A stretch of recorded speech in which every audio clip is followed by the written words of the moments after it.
Юмаяк пацахадом фалвараны фарштатыл Арзыртой республикай парламенты шаветы амбырды. Нахашсау ахорганинактан дыкахат аттестации асауны барда так проектыл.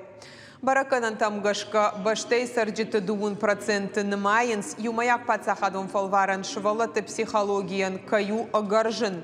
Артындаш проценты кудымагашка та я хацак та школа азауты жонын зинатты ахаштай невдишынс.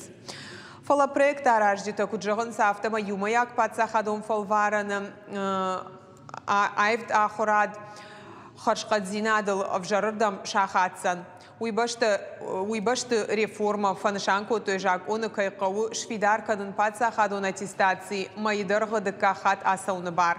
Умай олдай депутаттар каштышты фанза май иондашам клашы оңғақ органинактан қарым харина главардаттыны фарштамадыр.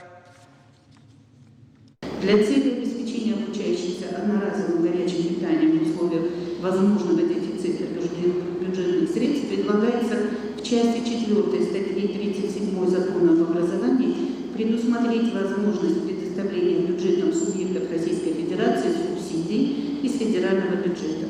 Законопроектом предусмотрено, что мероприятия по обеспечению условий для организации бесплатного горячего питания обучающихся по образовательным программам основного общего образования государственных и муниципальных образовательных организациях должны осуществляться поэтапно с 1 сентября 2023 года по 1 сентября 2026 года.